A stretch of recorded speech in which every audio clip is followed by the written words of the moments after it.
Alrighty, welcome to another episode of the Killer Kaiju podcast. Today we have finally hit episode 20, the big 2-0. And what better way to celebrate than with a fantastic addition to the Heisei series, Godzilla vs. King Ghidorah. Ghidorah! Which is Josh's favorite, so he's excited. Fuck yeah. So as always, folks, if this is your first time on the podcast, explicit warning, obviously, as I just said the F word.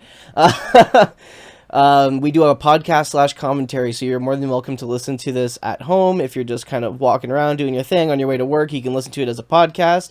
Or if you have the film, which we are watching the North American release of the film, both versions don't differ too much, surprisingly, and we'll get into that as the film starts. So whatever version you have, it should line up okay with the timestamp provided or the countdown we offer at the beginning of the video. So basically, we'll go around giving our fun facts about the film, some review as we go, and our general overall opinion. So that's why you can obviously listen to it as a podcast, or you can watch along with us as the commentary. So without further ado, folks, our last movie was Godzilla vs. Biollante, which was a phenomenal high budget blockbuster, which was really great. Not so well received by audiences. Some, I liked it. Yeah, I loved it too, but a lot they often push the blame to Toho's lack of promotion, or as we talked about, the complicated, convoluted story, with like everything going on, all the different things involving the different characters, the love story, the guy bringing his daughter back, and all this jazz, and there was like war. There was a lot going on. So they're like, yeah, let's dumb it down and make it simple. And this film is not simple. So I don't know what they were thinking.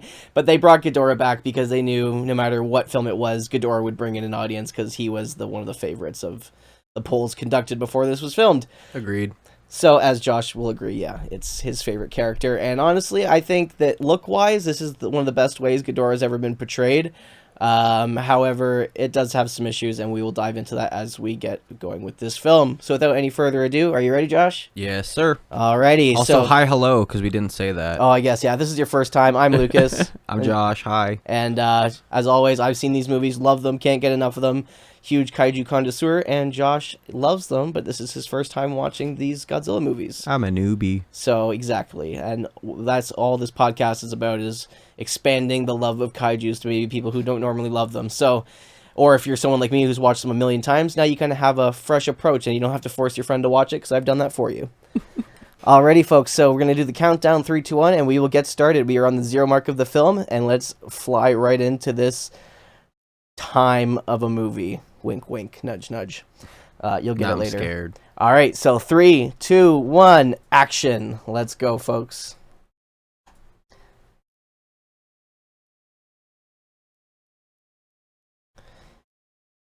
Alrighty, so this film is really interesting for a main part because I was not expecting TriStar. Right? Like, at all. And especially because of the issues this movie has. Yeah, the last one was Miramax. The one we had before that, I think, was Sony, Return of Godzilla, which was TriStar, I think, but the last one we had was Miramax. Toho.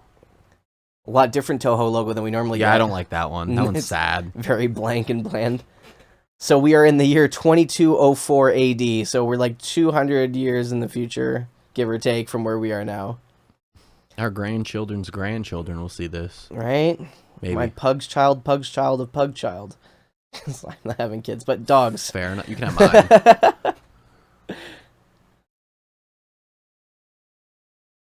So going into this movie, we talked about how the last one was like convoluted stories up the ass, and it was really complicated. So they wanted to try and originally they wanted to bring it back to the Showa feel, give like the mystical sci-fi-ness of the Showa films, and the producers were not having that. Like, no, we got him out of that. We're keeping a serious tone. So I feel like this movie kind of has a good balance of like the Showa silliness with the modern age seriousness, and they try to do what they can. But as we talked about last time, Back to the Future is really popular right now. And these movies always try and take from American films. So we're going to see a lot of that in this one. The one thing I don't like about this movie is it's my problem with a lot of films where it starts with the ending kind of type thing. I don't like that. I like that they were going and like finding him in the bottom of the water, being like, ooh, ancient dinosaur kind of moment. Yeah, it's cool, I guess. But it's also like, it also gives you guessing, like, okay, well, what's going to happen? Where does that lead to then? That's literally me with all these movies. And now we're in 1992 AD.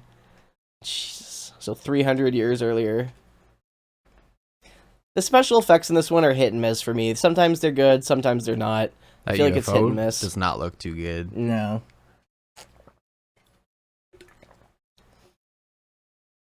And you'll notice a lot, like, it's technically the same special effects director, but it's a little, I don't know. Cheesier. There's something different about it.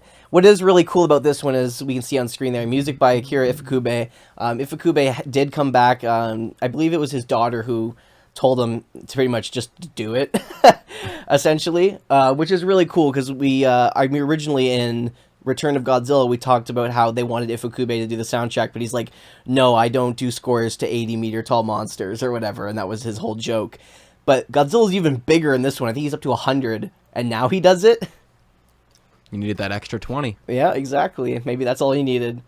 Here we get the guy who's, for some reason, always getting out of the shower, always shirtless when he's talking on screen. I mean, it is what it is. It's basically me. I shower way too much at this point. Got nothing better to do. So obviously, the director of this one, being Kazuki Amore, he did Godzilla vs. Biollante, and he also wrote the script for this movie. I'm sure he had other help, and the Toho production team and Tanaka probably had their hands pretty muddied in the water. Though I do know that, I believe, I could be wrong on this one, but I believe it's either this film or the next one. Tanaka didn't have too much to do with it because he was coming out of brain surgery. So Tomoyami did a lot of the producing. It was hands-on on this one. Well, rightfully so. I mean, brain surgery? Yeah, exactly. I think that's pretty more important than Godzilla. Or is it? Dun dun dun. A real-life dinosaur he saw. Do the brain surgery in the Godzilla costume. Yeah, pull a Ken Pachiro Satsuma. Exactly. But, brain surgery. Poor Tanaka. So this film changes. In a way, this is kind of an origin story for both Ghidorah and Godzilla. We kind of get a new origin for them, which is loved and hated. It really depends on how you feel about it. I personally am not the biggest fan of this Ghidorah origin.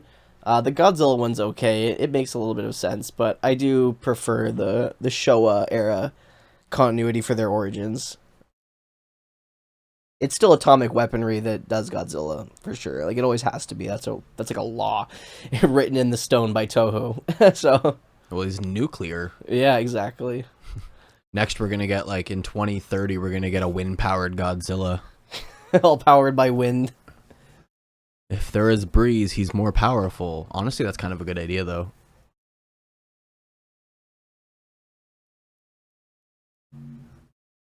Yup. So, yeah, he says here that the guy who was doing his nutto speech at the museum, talking about how he saw a real dinosaur, but all the soldiers in his garrison saw the same thing. I wonder what that dinosaur could have been. Manila. Kind of. Originally, they wanted it to be a T-Rex-esque dinosaur, actually, that gets kind of turned into Godzilla. But they ended up saying, no, that's not going to work. We want it to be something special. So they actually invented their own species of dinosaur. And what is it called? A Godzillasaur. That's terrible. That's a terrible fucking name. The Godzillasaurus.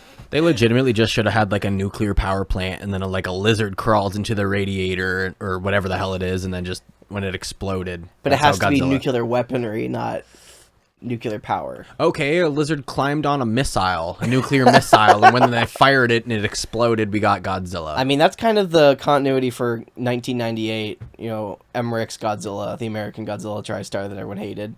But it's morely the design they screwed up. The story's alright. You know the Geico lizard? Yeah. That. Godzilla. Geico Godzilla. Godzilla will save you 10% or more on car insurance. I like how this guy's so nutty, and our main one of our main protagonists here is almost terrified. He tries to leave, and he grabs him and he's like, "No, sit down. Listen to my story. That dinosaur saved our lives." So as we watch the film, you'll notice there's a lot of I wouldn't say that's the issue with this movie is when it first came out in 91, we didn't actually get a North American release of this movie until 1998, I believe. and it's because all the Americans, a lot of film and entertainment news exploits talked about how it was anti-American, Hmm. which caused a lot of disrupt because they said there's some depictions we'll see later on with American soldiers dying and all this other stuff, and they called it like anti-American, and it's like, okay, but is it any different from like when American films display like Chinese and Japanese soldiers as having buck teeth? At the time, it's not too different, right? I feel like they just weren't used to seeing soldiers depicted like that, No especially in comment. Godzilla films. No comment. You Because can have the hate on that one. because basically they Ishiro Honda, when he did these films, he was very anti-war and didn't like depicting war a lot because he didn't like the idea of war. Well, this is more like realistic, and they tried to show you what it was actually like. And I feel like because it shows American soldiers dying, they expected it to be anti-American, like they were trying to, they say it was filled with Japanese pride, and it's a movie. That's all I gotta say. You know what I mean? I feel like they were just digging too deep because at the time in the 90s, Japan was known as a very powerful country that was coming into power, that was coming an equal rival with the US, so they almost felt kind of, attacked by it because they were getting all defensive, and that's the only reason they made a big uproar about it, I think. If it was any different, they would have been like, oh, whatever, it's a movie, but because they were economic rivals at the time, country to country, they made a big fuss about it. So there is a quote I'll bring up in a bit, if I can find it, from an actual news article that was pretty brutal.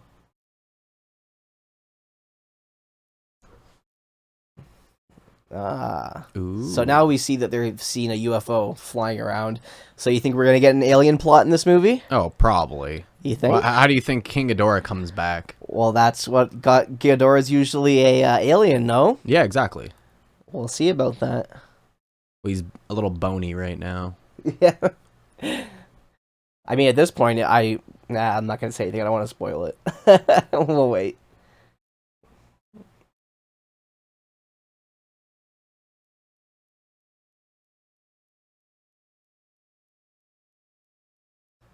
So, with this movie, I would say it's top tier. I mean, it's definitely really popular. It is a good film. It is all over the place. And as soon as stuff starts happening, we can start talking a little more about it. But with this film, basically saying they definitely love it. It was funny now that they call it anti-Americanism. There was definitely a lot of love for American films in this movie.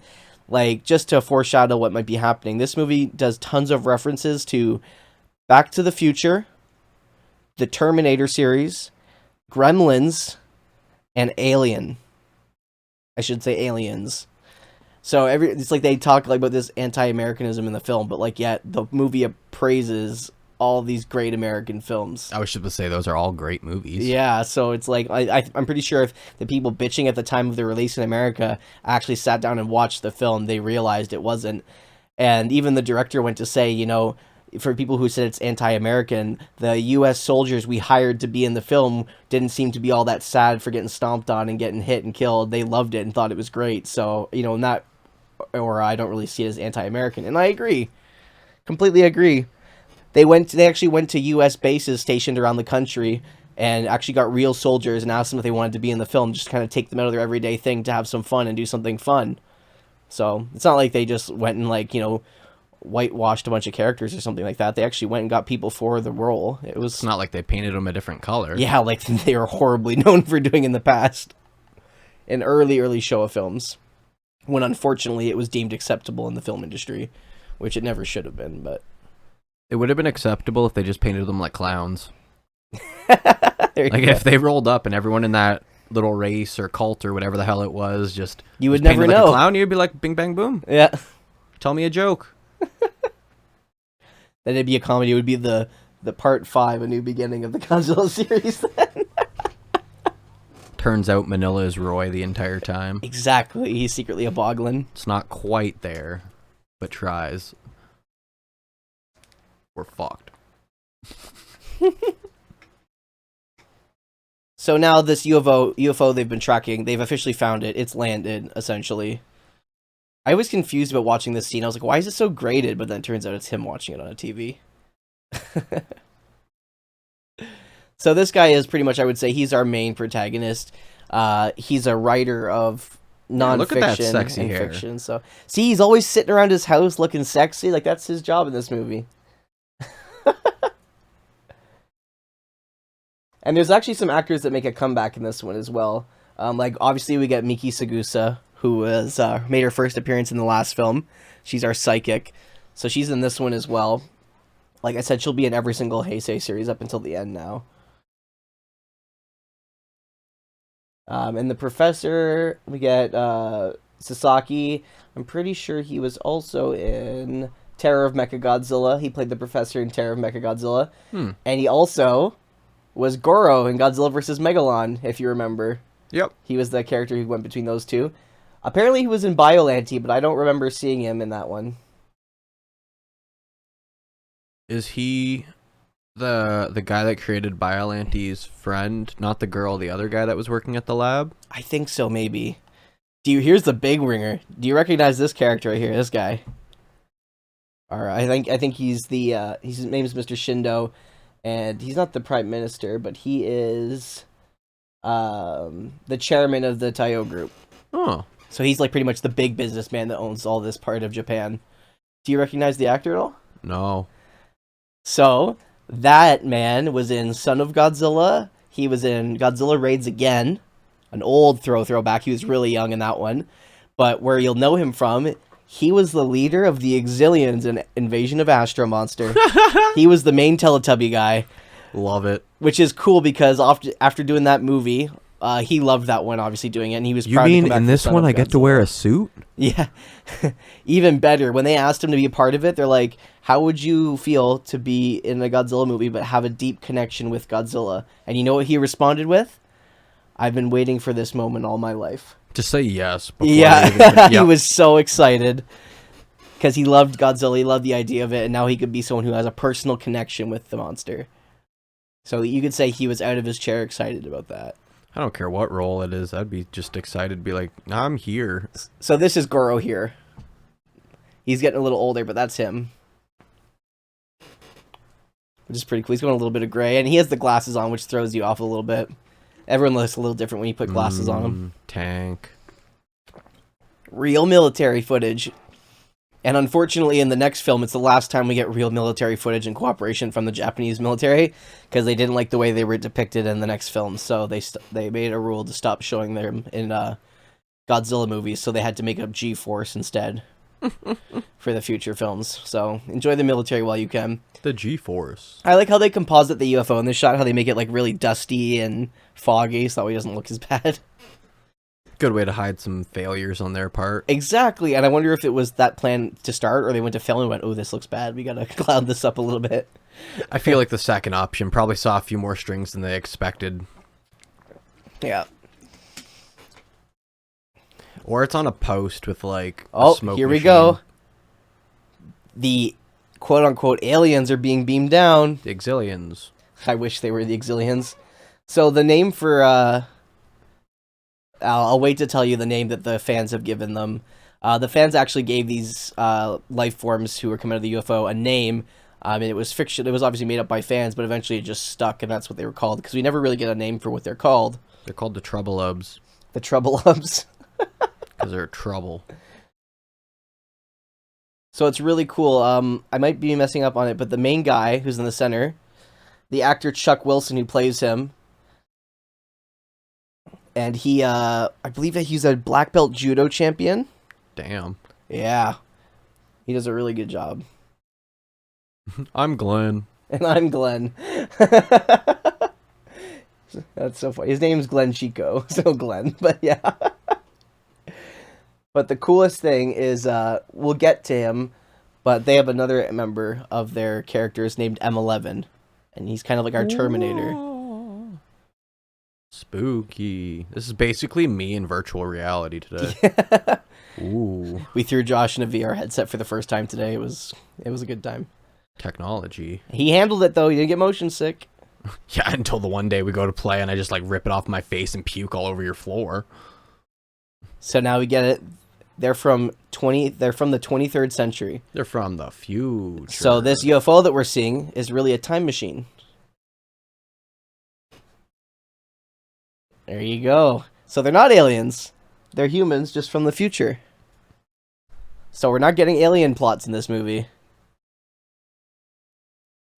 Well, hurry up. I need to go back in time. I got a few moments I'd like to check out. Then you'd have to go back to the future. Yeah. And then from the future to the past. Ooh. So the reason they used a lot of future and time travel plots in this one is because they thought, well, if Back to the Future outperformed Godzilla vs. Biollante in Japanese theaters even, we have to do a time plot because that's what's popular. No, Logic. It's not. I like this movie. It's fun, but a lot of it's a pretty convoluted storyline, but it's good. It's a good time. Certainly still like in the top 10. It's a good movie. I'm really excited to get through this one. Mainly just to talk about it, because you can't really talk about much till halfway through the movie without spoiling anything. That's why we're just lying a little low on the facts, because Josh hasn't seen this. So I'm just paying attention. Yeah. Like, if anyone's watched these episodes, should know at this point. If I don't talk a lot, Lucas does most of it because I'm just watching. Taking it all in. Taking it all in. Look at Zap. this teleporter shit going on. Beat me up, Scotty.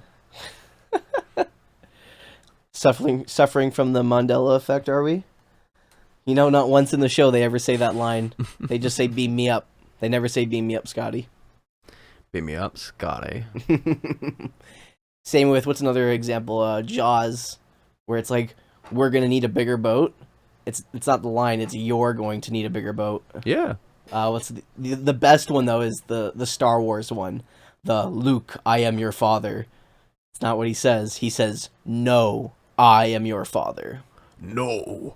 Because he's like, Ben told me about him. He said you killed him. And he goes, no, Luke, I am your father. He doesn't even say Luke. He just says, no, I am your father. That's such a dramatic moment. No! And then, like, that's not true. That's impossible. You should have just been like, oh, shit. Okay, cool. Give me child support. So what the future... Oh, so the name, now I can say it, now that we know they're from the future, the name that the Godzilla fanbase has given these characters that have stuck now, they're called the Futurians. That's dumb. I like it. I was going to call them the Futuretonians. Futuretonians? The Futurians. Tronatonian or whatever the hell they're called. Tronatonian? I don't know. So what they've said is that in the future... Right yeah, he does. He's a little cross-eyed. It's just the way he looks. I kind of like it because it kind of gives them, like, it really makes him stand out as a character out of the rest of them. But, so they just stated that they come from the future because in their century, Godzilla becomes powerful and destroys Japan and everything they've built, essentially.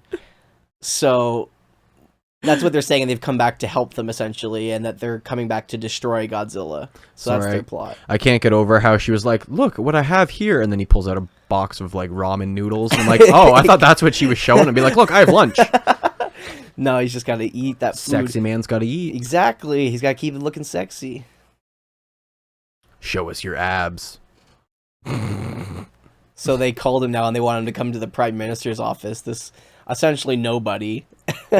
So we're like, oh, red flags. Red flags everywhere. Red flags!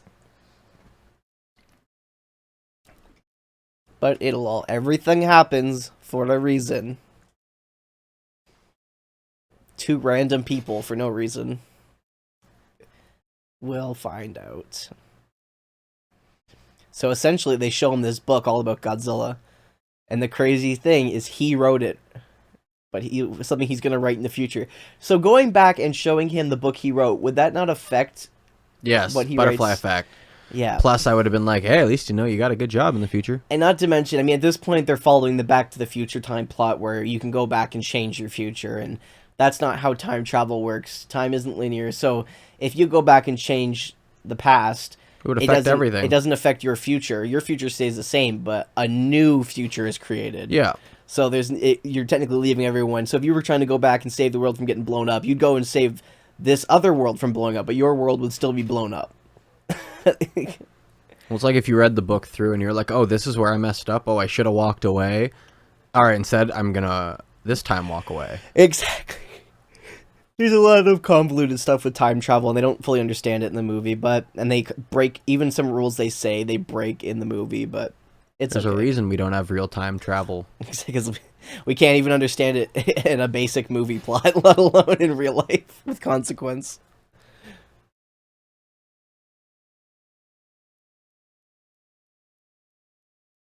Exactly. There you go. So if Godzilla is never affected, he'll never be a real. So what do you think their plan is? They're gonna go back in Dropping time. bombs. They're gonna go back in time to Lagos Island, and they're gonna stop Godzilla from becoming irradiated because they can't stop the bomb dropping because that would change too much.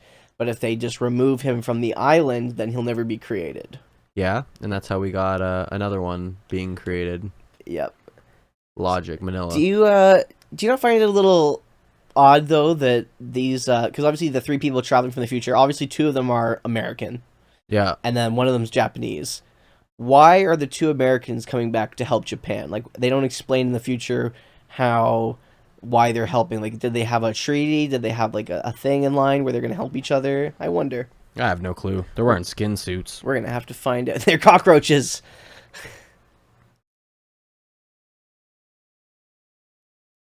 Yeah, we get Miki Sagusa back again. Megumi Otoka.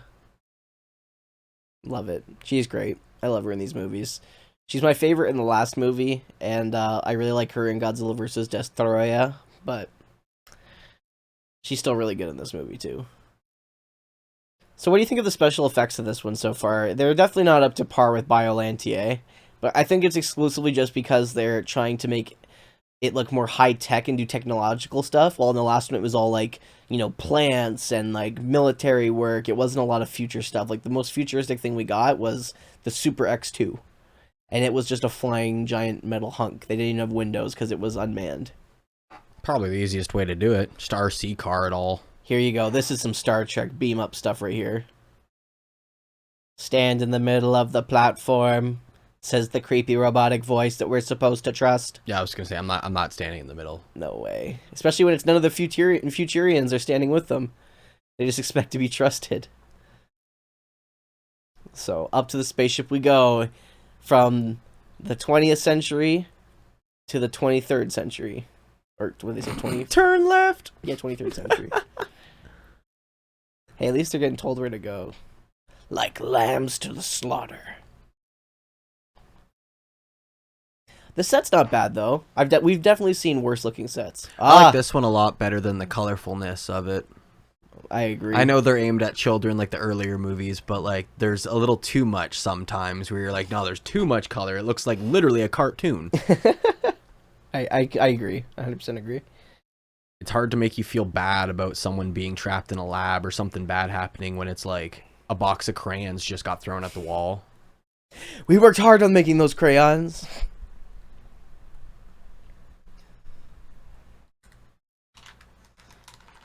So obviously these people are all speaking Japanese, even the American actors here. They can speak Japanese, which is really cool because you'll see in the background. So they said he's their android, M11. So he is, like we stated, going to be our Terminator. So that's going to be pretty exciting. He's like a man, but much better. Much more reliable than any human being could be. Gives a lot of parallels to, like, if you remember the Alien series with, I think his name, Ash. That's his name. I think his name is Ash. Sorry if I messed that up for the Alien fans. We haven't watched those movies yet, tackled them. It's been a while since I've seen them. But very similar to the android and Alien, and as well, they're trying to do a little bit of play on the Terminator series as well, as we'll see later in the film.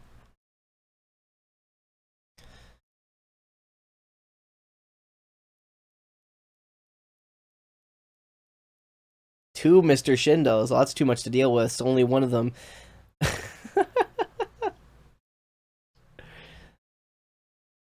So here they kind of get their plan together. They're gonna go back to the island, Lagos Island, where they're gonna essentially stop Godzilla from becoming Godzilla from his good old Godzilla store.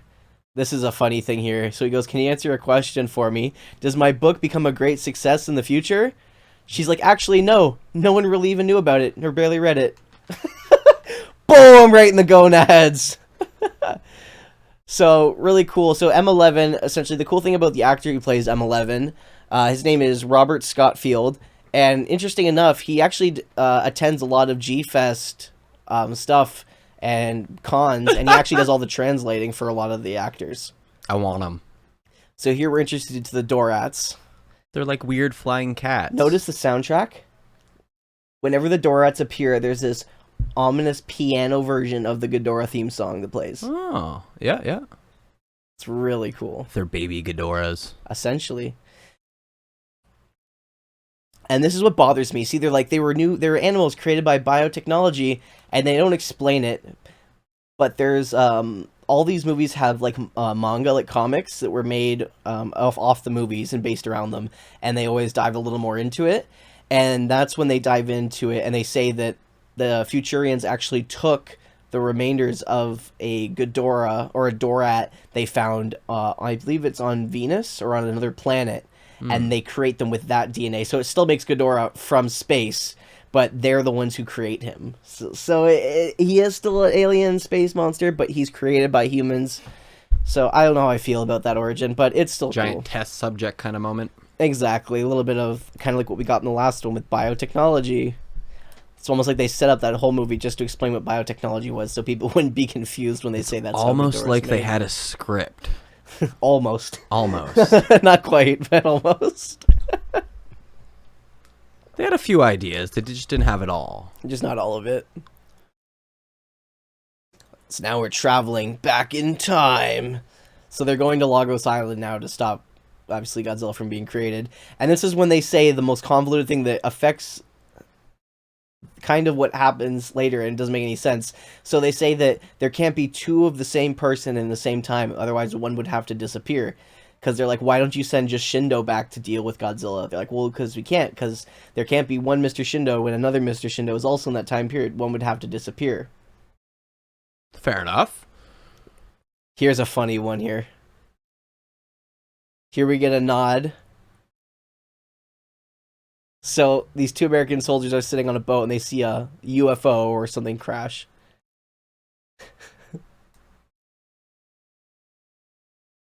This is a nod to America movies as well.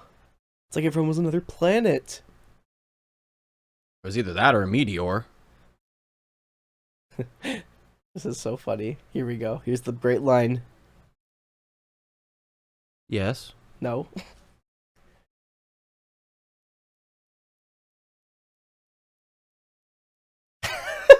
So he says, you can tell your son about it when he's born, Major Spielberg. Like, because it's going to be, his kid is going to be Steven Spielberg, and he's going to, you know, do all the movies that this movie references to. And one, I got to say it's funny, because he says Major Spielberg. There's no such thing as a major in the U.S. Navy.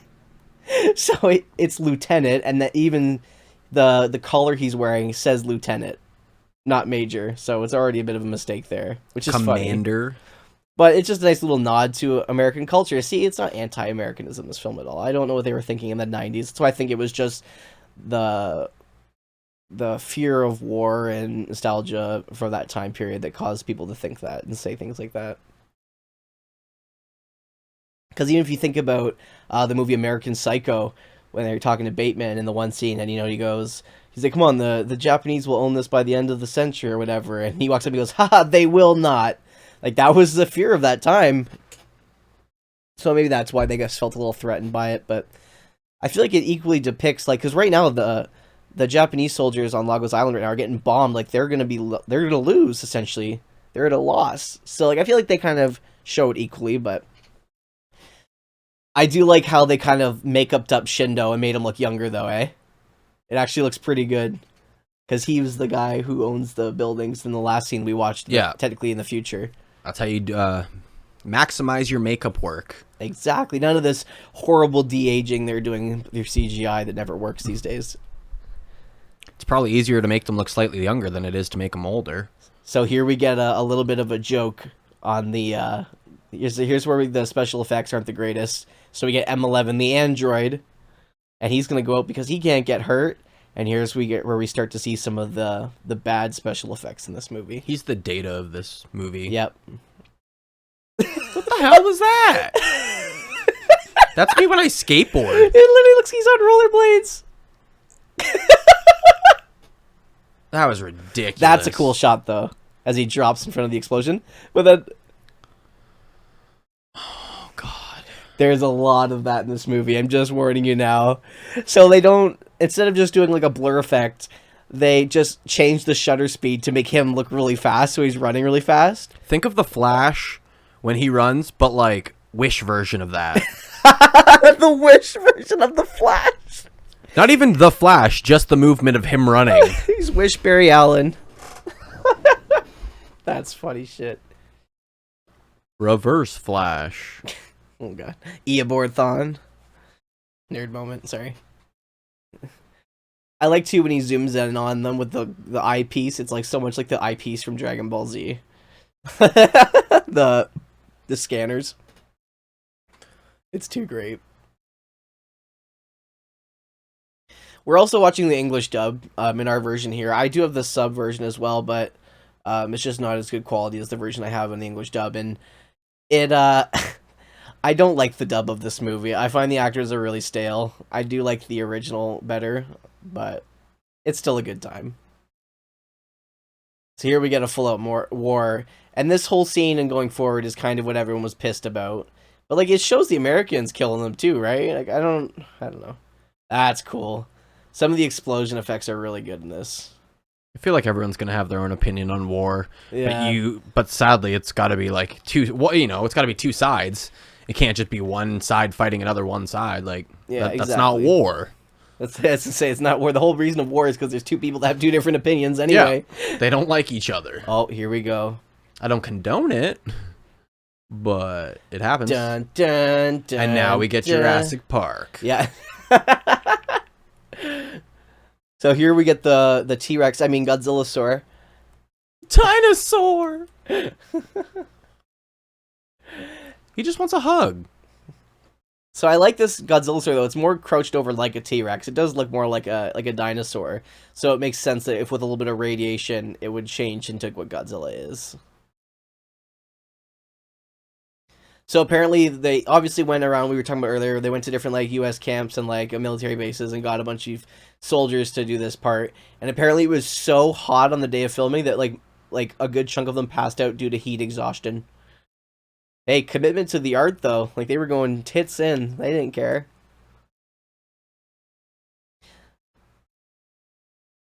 Some keen-eyed fans will notice too when he gets injured, as we'll see.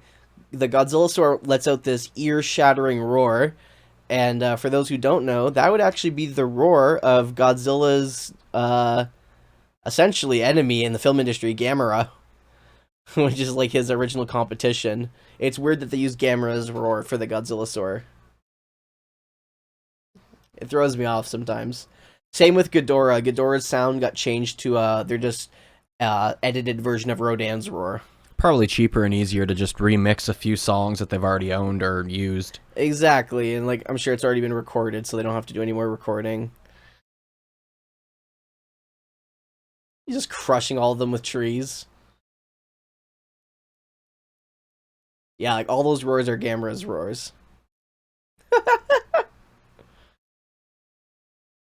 Take that, you dinosaur. I'm waiting for that line.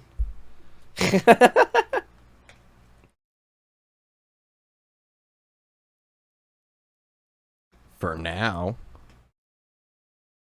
Time to offer some support. Quickly, quickly, run fast. Quickly, quickly, run fast.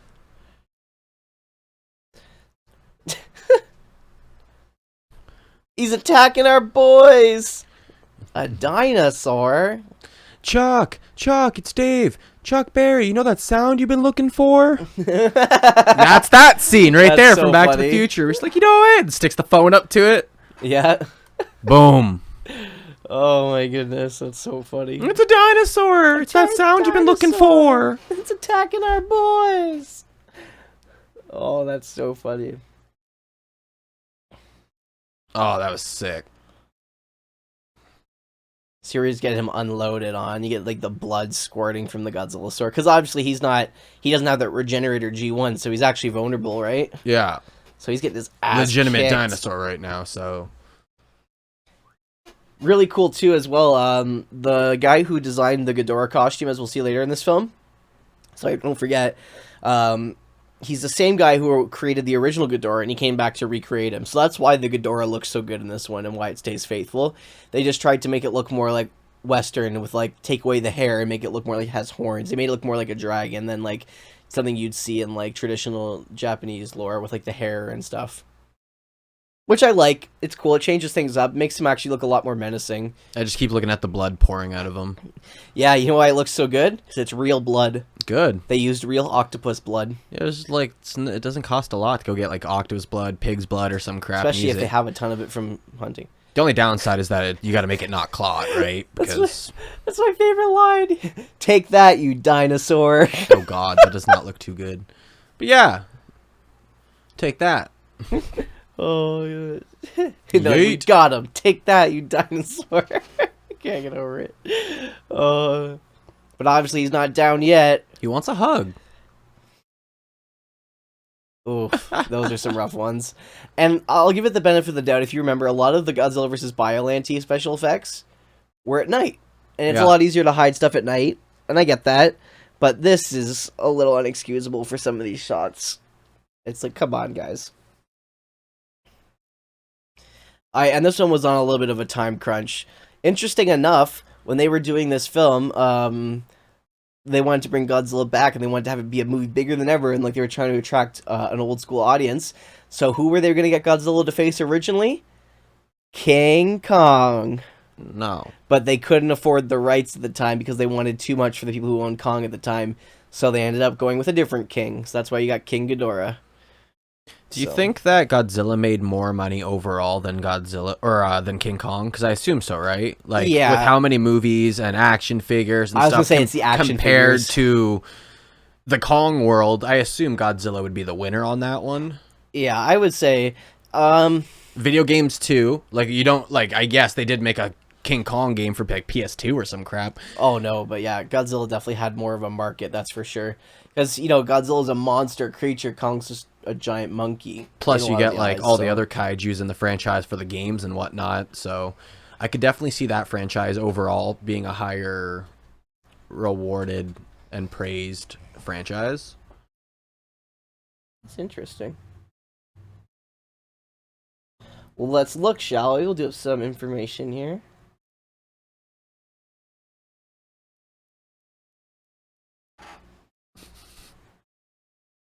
I hope not. So this is a nice scene. So essentially the Godzilla store came ashore, pushed the Americans back, and saved the Japanese soldiers. Yay. So that's why Shindo has such a love for Godzilla, and you'll see it later on approached, and that's why he didn't tell anybody about him, because they didn't want him to be like, experimented on and shit. So they present arms, and they give him like a little ceremony. It's actually really cute. That's kind of cute. He's like, we'll never forget how you saved our lives. This is the only time that I'm going to accept Godzilla as a hero. Yeah. Because it's kind of cute. Which is funny, because wait till later, it turns around so hard. Like, it's great. And it's to show, like, what he's done, essentially, to society.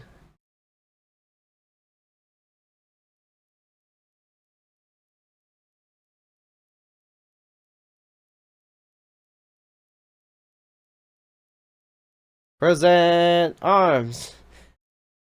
Fire. No, they don't fire. They just present arms. Waste of ammo. Exactly. I'm thinking about the scene in Trailer Park Boys where Jacob fires his gun and it doesn't go off. and they're all like disappointed, just staring at him. Jacob, you had one job. He had one job, bro.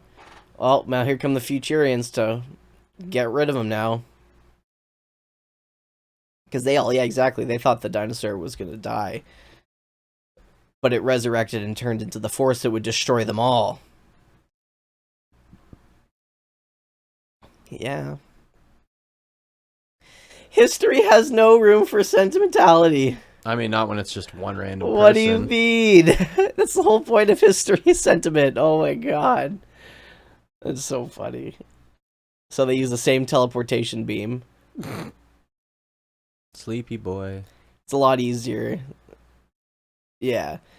So M11 here tells us when it's not moving, it makes it easier to teleport.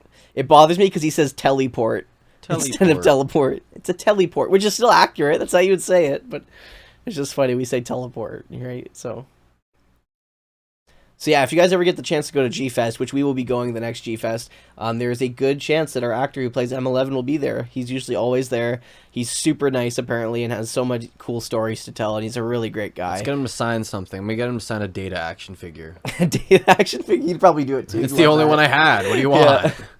But he usually does the translating for Kenpachiro Satsuma. They usually go together, so it's pretty Something cool. tells me this man does not have an action figure, so... No, and if he does have an action figure, it's incredibly expensive. Make one. There we go. M11's probably my favorite part about this movie. I think he's just great. For all the silly special effects he has, he does great. You called him the G-Force or something? Here we go. You see what they're doing? Smacking him. Get out. So, they've transported Godzilla, but then left their Dorats on the island instead. Interesting. Oh. So maybe these Futurians are up to some... swap out? Yeah, maybe these Futurians aren't up to so much good as they initially said. Well, no shit. Yeah. Not here. Ignores the question. Red flags, people. Red flags. Because, you know, if this place is about to get bombed, and the Dorats are there...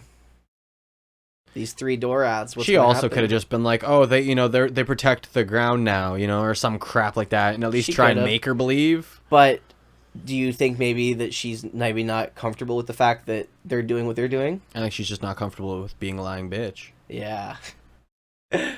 So actually, she's like another interesting character I forgot about in the film. She's like our essentially main character. Her name is Emmy. Is it Kano? I would pronounce Kano, but Emmy. She's the one girl from the future there. She's essentially like our main heroine of the film. Because I like Emmy. She seems like you can trust Emmy. But these other 2 guys? No. Look at that. That's the face of a guy you can't trust. Look at that suit. I low-key trust this guy more because, like, Cyborg, so I'm like, he's kind of an idiot. Well, no, he's a human. That guy. Oh. He's a James Bond villain, essentially. He looks like it. M11's the cyborg one. Oh, yeah, M11's the one I'm thinking of. I like him. Yeah, M11's cool. Data. Exactly. Here we go. Godzilla disappeared, but King Ghidorah has taken its place. And here we get this awesome first shot of Ghidorah flying over the water. Fuck yeah. Look how big it is compared to that boat. That's the Titanic ship, by the way. I mean, probably. Well, duh. Well, duh. Figure it out. Going to destroy Japan right now. Solved one problem, created another. Intentionally or not, we'll have to find out. Oh boy, here we go. The boy is back in town. Josh's favorite boy is here. Yeah, and he's got his 3rd head back. Yeah, he does. What do you think of the Ghidorah design? Wait, so are we supposed to be led to believe that the 3 little monster things is Ghidorah? How, though? So, they essentially essentially said 3 little monsters, right? Are they just, like, banging? Well, they merged together from the explosion. The radiation caused them to form together because they said they have a telepathic link because they're able to help them guide them through time. That's what she said. Yeah. So essentially they are connected in some way. So when radiation is added, they were assumed that they would also fuse together. I guess that would make sense also why Ghidorah has the 3 heads and the, like, yeah, okay. That would make sense. I mean, it's creative. I definitely like him just being a deity from space as like some kind of eldritch space god. I liked that idea better, but I still like this way. I feel like they tried to give him more of a backstory like Mothra, with like the different forms, like not like the innocent version, but if you bring out King Ghidorah, you're fucked. Yeah, essentially. Also, Nikon. Yeah, a little Nikon sign. What do you think of the design though? Oh, I really like this one thus far. Like the giant horns and shit. I like the middle head. Yeah, thrashing around. Yeah. So this form of Ghidorah actually has someone in the suit. And the guy in the suit, I believe, is the Hurricane Man. I know it sounds out of context when I'm saying his name. Hurricane Ryu Hurricane. He would legitimately be my favorite suit to wear if you had to choose one of the kaiju suits. I'd want to wear that one. Yeah, just cross arm the entire time and run around and destroy things. It would be a blast. So let's just see what who else he played. So he played Ghidorah in this movie. In the next film, he plays one of the larvae, and he plays a lot of things actually. In Godzilla versus Destroya, he plays a character. So we're gonna see him in the next couple films. So I'll have to point out the other films he's in as we go. I don't want to say the names of the creatures because I don't want to spoil anything for Josh, but we will be seeing the Hurricane Man in the future. I like the performance he gives as Ghidorah. I think he does a good job. Though Ghidorah doesn't really do much. He's mainly flying around a lot of the time, but... See, at this point, Shinjo's like, that monster destroyed my city I've created. See, because now he's all like for Godzilla before, but with this monster, he's like, I'm gonna get my revenge. So they show the... So The obviously switch? you know something's happening. Yeah. That wasn't supposed to. No shit. No shit, exactly. So now we have a complicated error. So now they know the Futurians did this. There we go. But why would the Futurians go back, save Godzilla so they could save Japan, and then make King Ghidorah? Unless Godzilla didn't actually end up destroying Japan, and they lied about it. It's a really smart plan on their part. Like, they fucked them hard. Like, it worked. And if I was this one girl, I would have shanked all those little fuckers. Rats. Yeah, before they even got out. Stab, stab, stab, stab, stab! 3 stabs, they're dead. Bang, bang, you're dead. Bang, bang. No more Ghidorah. Or if like they unleashed one, it would be a one-headed Ghidorah. A little easier.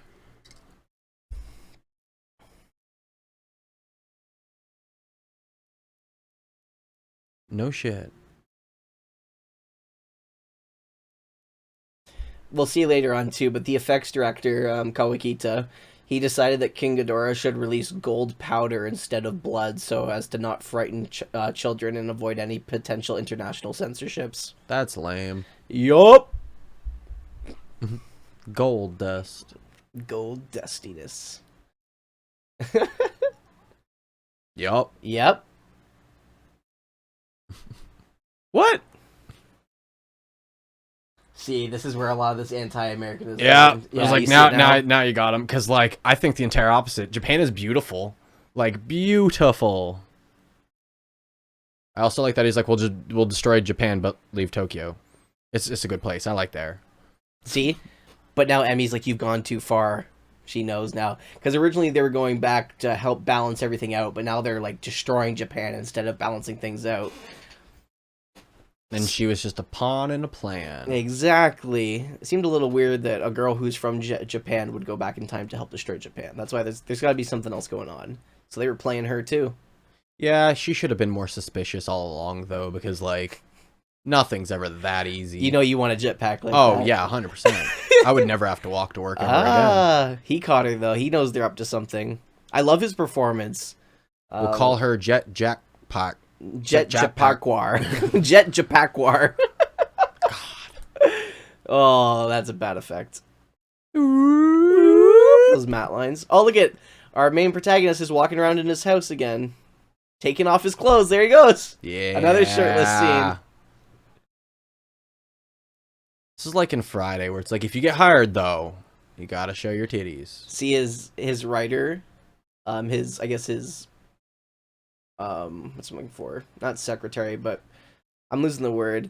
But the girl who's doing all of his sorting for his authors and his books, she's like, I came up with a great title for your book. It's this. It's a big seller, but it's not. Yep. He's like, I already know the title and the date. Not good. Yeah. So you ain't get married after that one. Nope. I like how that's the way she said it. Also, if it's successful, will you marry me? He's like, I might change the title about traveling in time, and he comes down, that's against the rules. Bitch, you broke the rules so many times already. You told him already about the book. It's already breaking the rules. I legitimately was thinking, what rules? I'm like, there has not been rules. M11 with the black glasses, like Terminator. They just gotta give him some sweet racing glasses. Exactly. Or, racing gloves, not glasses. Bleh. Like that our last dude. Saradian Yes, agent from yes. the last movie. With his dope driving gloves.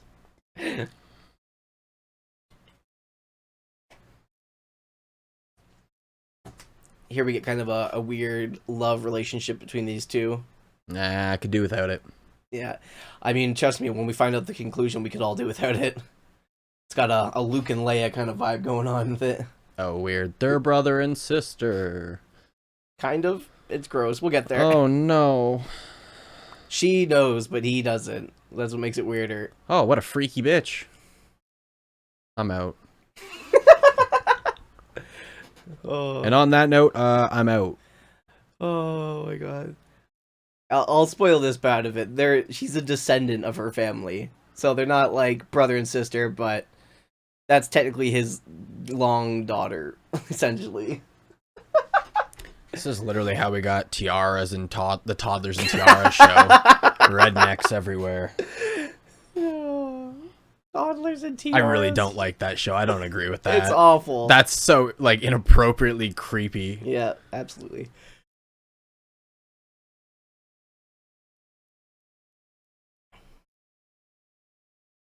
There you go. So they're saying in the 20th century they ban all nuclear weapons so no one can control Japan, so that's why Japan rises to power. Because they've been practicing without nuclear weaponry for all these years already. Wind power. Wind power. Rodan would help with that with all of his wind attacks. Yep. They'd probably praise him like a god. Rodan is a god, man. The most underappreciated, underused kaiju ever. Fucking Rodan. And Anguirus. Anguirus and Baragon. And that cat one. The Caesar. Oh, Caesar? Yeah. Yeah. Because you see him for like, what, like 5 minutes? He's in one other movie. We get him in Final Wars. If we're going to add him, like we said when we talked about that one, use him! You might as well if you have him.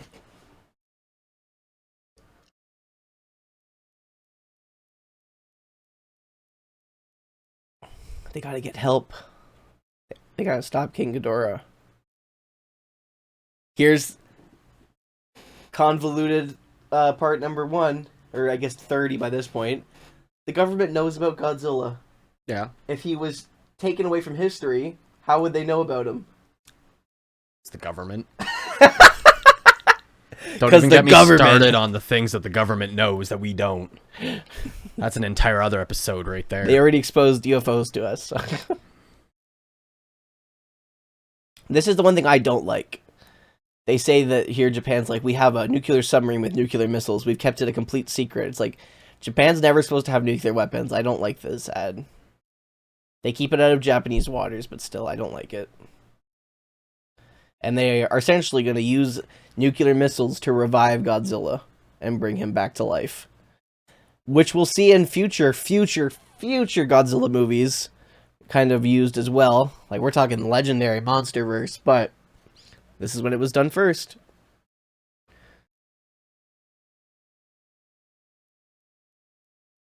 See, even they're all pissed now at them for having these missiles. I agree, they should have never had that. It makes no sense. It ruins what Japan stands for at this point.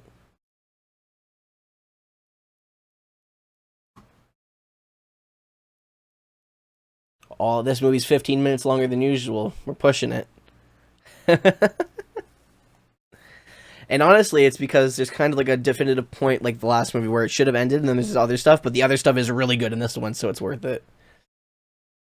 So here we get Shindo's speech here where he's like, Godzilla's my savior. He saved all of us. I owe it to him to bring him back. Blah, blah, blah, blah, blah. It's like, you don't owe him shit.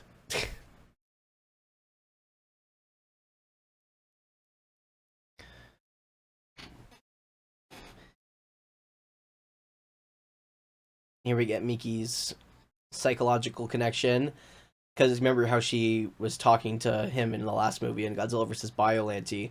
Well, now because of that, she's kind of, gained this connection with Godzilla, so she's always able to know where he is.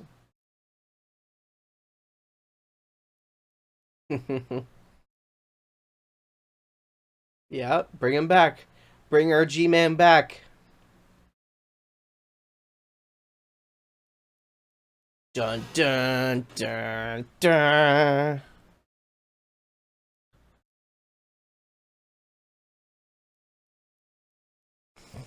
So we go to stop Godzilla from being created. Now we're going to create Godzilla again. And then we're going to have to create something else. Remember the last one, how they thought where they were worried because the story was too complicated? Yeah. And that's why it didn't do well. Do you think this one's more complicated? Oh yeah, 1000%. What the fuck were they thinking? They're honestly all over the place with this one. Yeah. I'd say like the halfway mark of this movie is when it gets really good. We're almost there. Like the other one was very simple, you know, did some science kind of moment, combined the two cells, and bing bang boom. You got a monster movie. That was a wild ass lighter.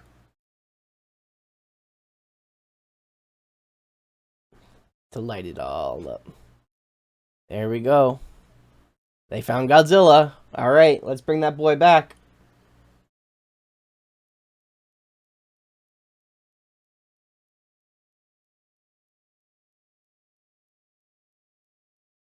I still love how Yoshio, the actor who plays Shindo in this movie and played our original Exilian, he was so excited and thrilled to do this part. No, I'd be ecstatic. I'd be like, cool, I'm going to be in a Godzilla movie, even if I was just a background character. Like, just so cool.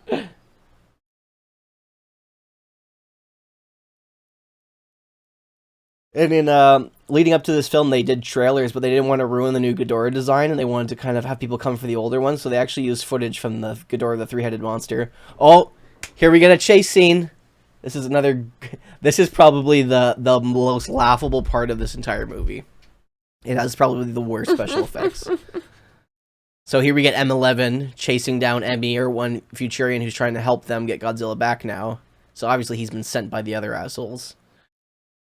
This part's cool. It's this chase scene's good. It's the part after that's bad. They should have just slammed against his car and shot him into like the side. See, he rips off the door. Like, this is cool. This is a really good shot. And they were actually doing all this, which makes it even cooler. But it's necessarily the part afterwards I don't agree with. So you're probably wondering, like, well, Terminator was popular at this point. I'm surprised they haven't done a blatant Terminator reference with this character yet. We're about to catch it, folks. Car flips. Notice how he disappears as it blows up. Yep. Because I actually didn't explode it with a person. I wish they would have just put a dummy in the car. Terminator. Here we go. So he gets burned and you start seeing all the metal in his flesh. He's like the T-1000 now. And now we get a run like the liquid metal one. Look at Jesus. No, wait for it. And now he's the Flash. This is literally me going through life. It's just obviously a car, and they film the back cam, and then they've just comped him in. Smiles at him. And he's just like doing the rollerblading run again. This is a cool shot, though. And it's nothing from the acting point. Like, the guy who plays M11's doing a great job. It's strictly the special effects. Like, he acts like an android. He's creepy. Like, he's believably a robot. Oh, 1000%. It's the weird running. Yeah, exactly. It's the weird running and the special effects. Who decided on a POV? The wrong people. There's a time for POV and there's a time for it not. So they brought Nemi back to the Futurian UFO. Yeah, they knew exactly what she was up to. Well, of course, you're gonna blow up and ruin her country. What do you mean?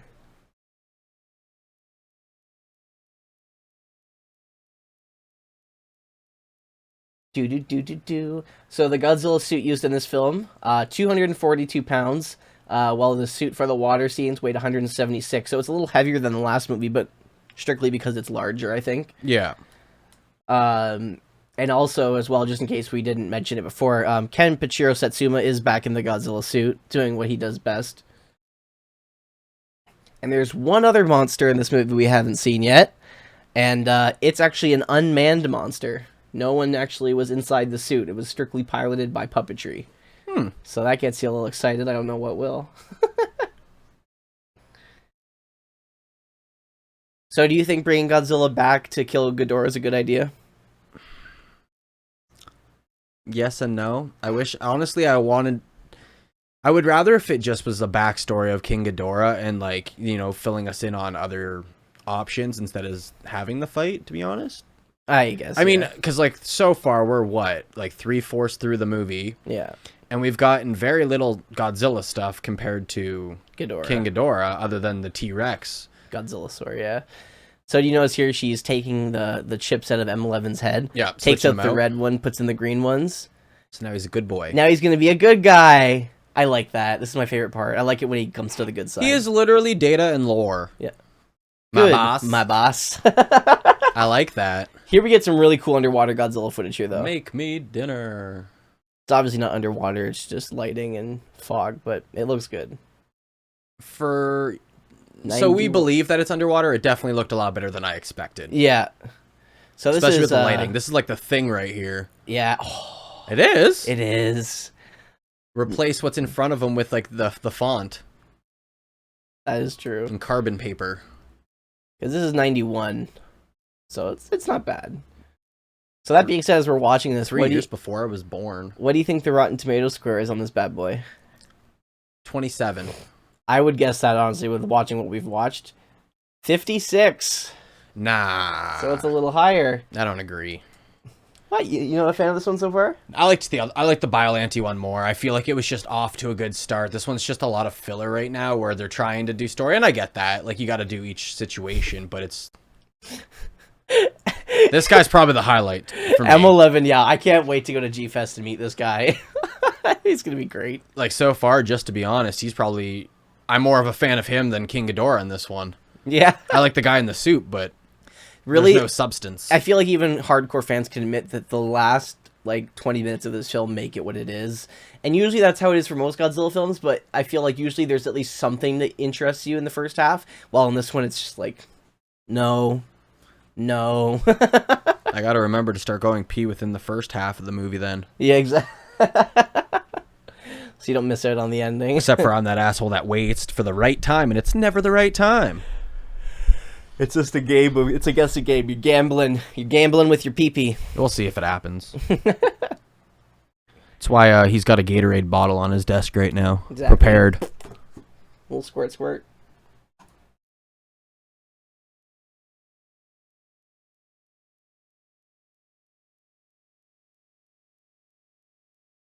That's true, actually. This is the first series in the Heisei era where a monster returns from the Showa series.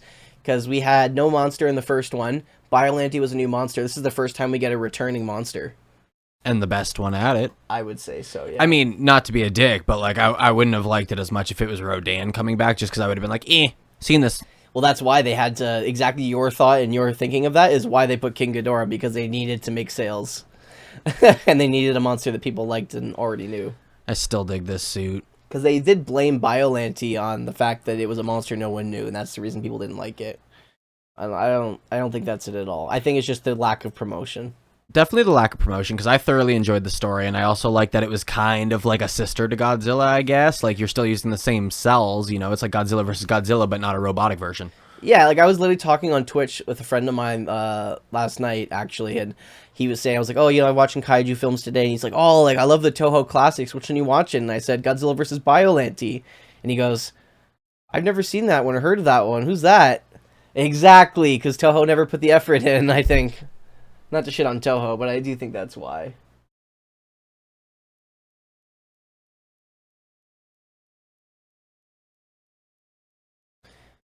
So we get the military trying to take down Ghidorah. This is some cool shots here.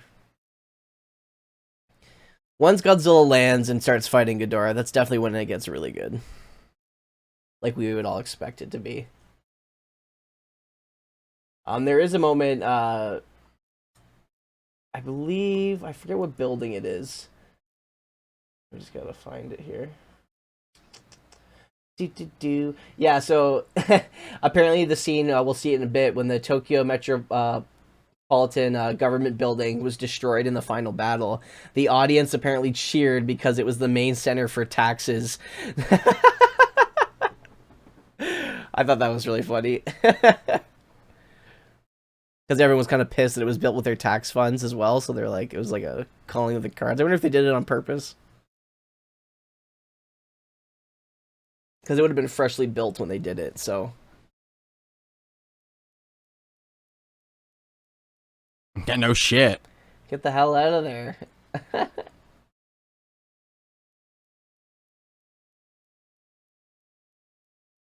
There's no challenge. My God. Here we go. Godzilla's approaching, and they weren't expecting that, so they should have been.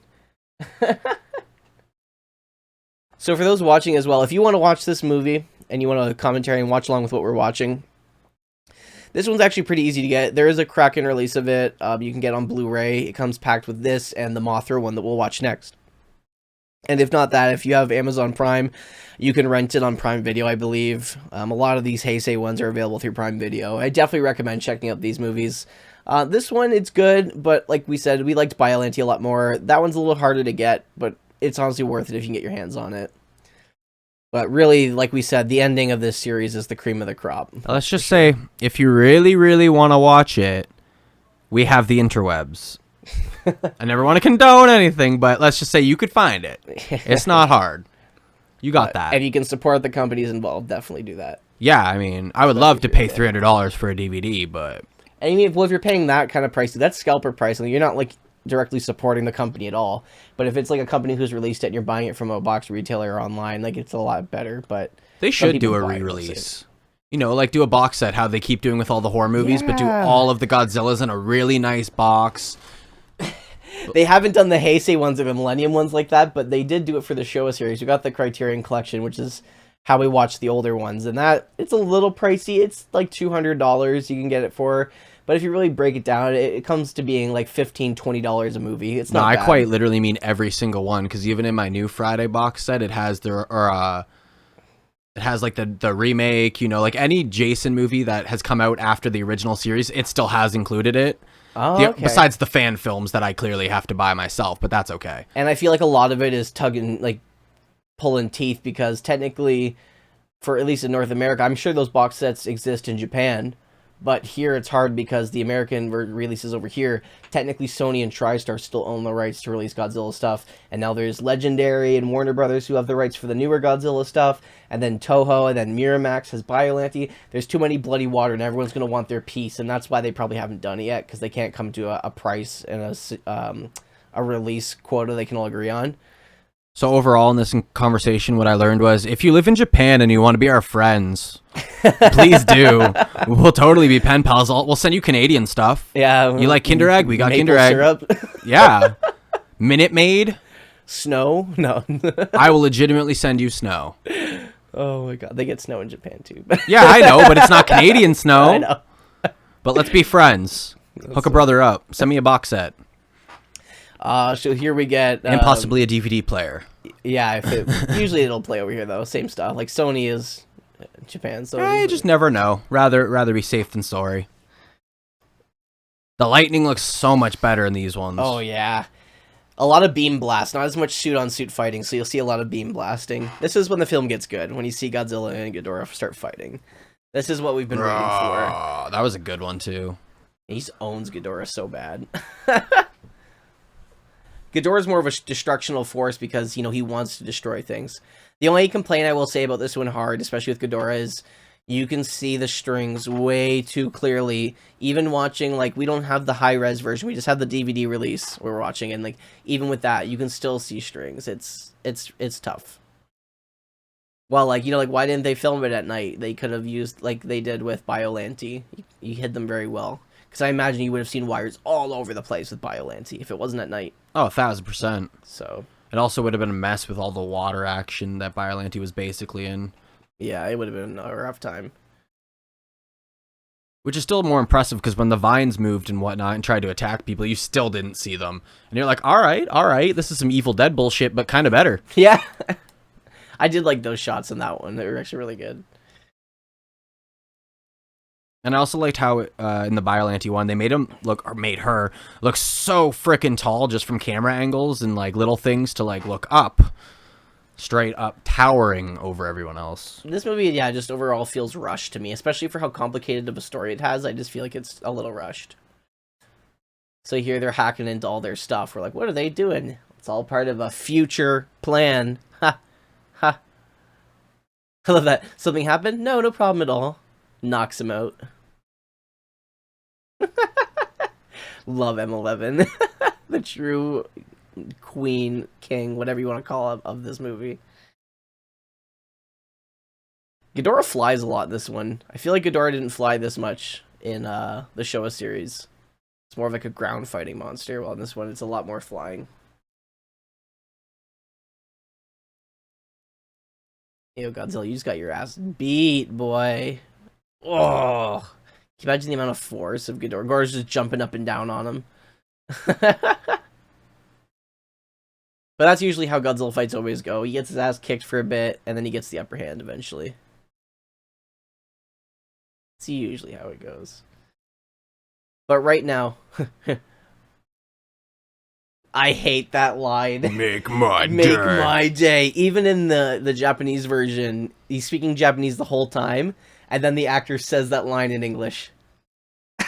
I'm surprised they didn't just be like, just do it. It's Nike. supposed to be like a homage to, you know, popular American film, and I get that, and that's what was popular over there. So like that's why he knew what to say. But it's like, guys, come on. So far, my issue with this movie is that King Ghidorah is basically getting manhandled. What up? Getting his ass beat. Well, I mean, that's Godzilla's okay badass. because at least that makes it look like Godzilla is a threat, which needs to happen. I love how he does the old school tail throwdown like he did in the Showa series. Fucking, Should have grabbed him by the tail and did that old spinny spin. Yeah. So obviously the issue was the Futurians were controlling Ghidorah before. Now they're not. So now he's like, What do I do? yeah, he's kind of confused. So Godzilla's getting the upper hand on him pretty quick. I also think it's funny because he's probably sitting there being like, yeah, what do I do? But also like, I'm getting my ass kicked. Yeah. I didn't ask for this. He's like, where am I?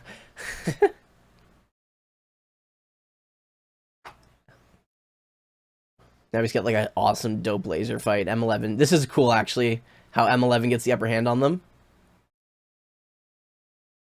They go through. They're like looking all for him, walking between the towers, and then the camera just pans up, and he's on top. He's like, "Here I am!" Pew, pew, pew, pew. Laser tag at its finest. Literally, this guy spent all his days at the laser tag arena. I like the little jump through the door because the door didn't open quite in time.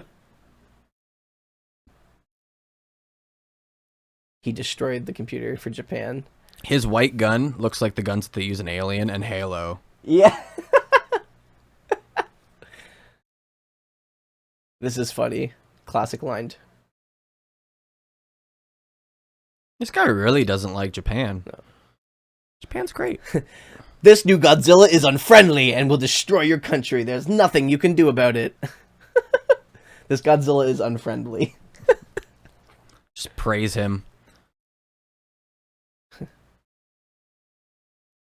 We This also guy's have so Mothra. bitchy. So there's a safety device. So in an emergency, when the ship goes into, you know, chaos mode, it'll send them back in time to where they go. So if they just shot them right there, then they'd be dead. Yeah. You bastards! You could literally shoot them and then remove them from the ship. Yeah. They can't go back in time if they're dead. Or just not on the ship. Yeah. So here we get the other androids here. And now they've got the upper hand. But who's going to come in and save the day? Bruce. M11! Dun, dun, dun. Dropkick. Boom! Judo chop! Here we get the sped up footage again.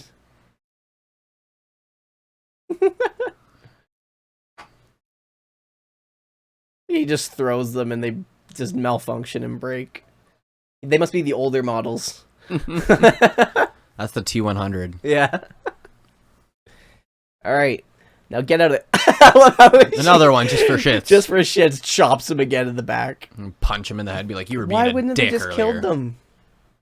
I guess it's because, like, you know, we don't want to be the monsters you are, maybe. Yeah, but also in these movies, I don't feel like they want to condone the human violence Considering, as much as Monster yeah. Battle. And considering they made Ghidorah's blood gold. Like, we saw Ghidorah's blood well, we didn't see it. Ghidorah's blood's going to be gold, and then earlier we were getting they were shooting at a dinosaur, and the dinosaur's the only thing bleeding. Yep. All the soldiers were kind of either shown off death screens, or when they get shot, they just kind of, Like, you he know. stood on those soldiers with his feet. There would have been, like, squashed human flesh, but not. Here's cool. I like how the one head wraps around Godzilla to choke him out. I think that's a cool strategy. I like that. It should have, like, wrapped him, like, all of the heads around him, and then tried to fly up and dropped him. That would have been cool. And it's Power funny that bomb you him or say that something. in the Legendary universe, that happens. Well, he's got wings. Like I was even thinking earlier when they were battling, Godzilla could easily take him out by just like use atomic blast like 5 times on his wings, destroy him. He is not going up in the air, so Yeah. you're kind of SOL on that one. And considering they don't say that like Ghidorah has any regenerative features in this one, you think that he would just kind of be easily dispatched. Yeah. Considering Godzilla could heal, he's like frickin' Wolverine. And then if you can destroy each head separately, like how when they brought up the skeleton, the middle head was missing.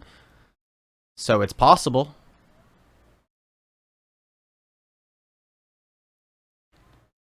Send a bomb with them. 5 so as soon as minutes they and arrive, count the it? bomb goes off. I like this though. They use the other ship to teleport them. And where are they going to teleport them? This is great. San Quentin Prison. Oh, this is cool. So Godzilla starts foaming at the mouth because Ghidorah's like choking him yeah, out. that's pretty dope. But here we got the atomic pulse attack. Hey, Boom! Yeah, you didn't have that last time you fought, you douche. Get off me. And there we get the decapitation. There we go. There goes the middle head. Almost Pow. like in that beginning shot we saw when Ghidorah was missing a head. See? But he did that quite easily. Now go with the other heads. Pow. Pow. Nah, Done. once the one head's down, the main head, the middle one's down, Ghidorah's done for.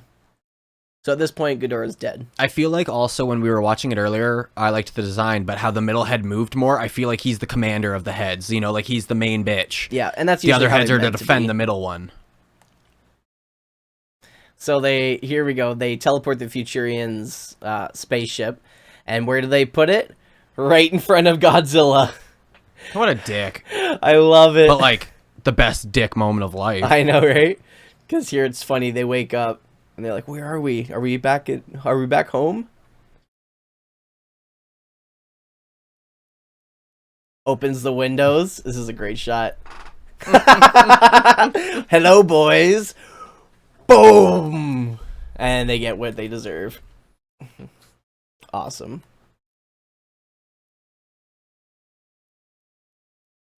It is a really rad way to dispatch them. I like it.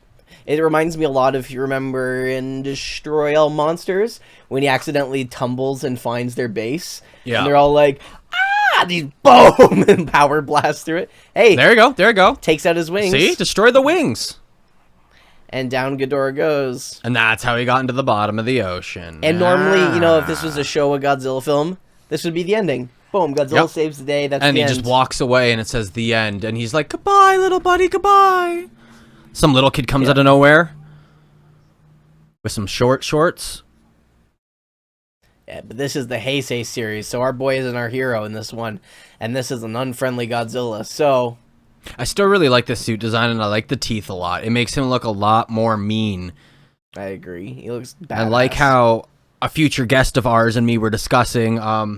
the other ones are aimed at children, and I totally get that. But me watching them now compared to if I was a child, that's why I like these ones. I like the suit progression. Like, they look more scary looking compared to the first kind of cartoony looking ones. Yeah. Not to take away from them. I can totally appreciate it. And to age us, we're 90s kids. So, like, this is 90s, aimed at 90s yeah, kids. Exactly. So I'm totally in on this one. I like the suit. I like the extra, like, layers of teeth they're starting to add into it. Him being a villain. It's badass. They found actors that really enjoy playing those roles too. Like, I think 98% of these actors have been great thus far. Where I've been like, you know, like pretty good acting. Good job, little buddy. So ideally, you know, we've seen our American counterparts. Like, obviously, we get kind of Terminator-esque things with M11. We get the Spielberg reference. We get the future plot, like Back to the Future. And did you notice the Dorats resembled a lot of Gremlins? Yeah, I was thinking that too. Which is where they got the idea for the design of the Dorats. It was half of like a Gremlin meets Ghidorah and Zilla at once. Yeah. And we get one more American movie reference near the end of the film, and I'll point it out when we get there so we don't spoil too much. But do you remember when I said there's one more monster we haven't seen yet? Yep. We were about to get it. How much longer is this movie? Oh, it's not too much longer. Okay, because I was like, how are you? you going to put in another monster? The final 20 minutes of a Godzilla film. It's the cream Yeah, of the crop. that makes sense. It also makes sense because now I got to pee again. That's funny. It's the way she goes, boys. So here, Godzilla. I like how in this one, instead of Godzilla walking off, now he just comes and destroys everything. And I like the size comparison to the buildings, because that's one thing that, makes him more scary looking, is when he's taller than a fucking tower. Way more imposing. Gives him mass. Like, could you imagine just running up and trying to hug him? You'd be like his toenail. Like, quarter of a toenail. So at 150 meters, so 490 feet tall, the Heisei King Ghidorah held the record for the tallest monster in the Godzilla series until the debut of, when we get to it, Godzilla Earth from the Godzilla anime. But it also held the record for the tallest version of Heisei King Ghidorah until the debut of the Monsterverse, because in the newer Monsterverse movies, Ghidorah increases to 159. So he beats him by 9 meters in the new movie. Mostly just horn.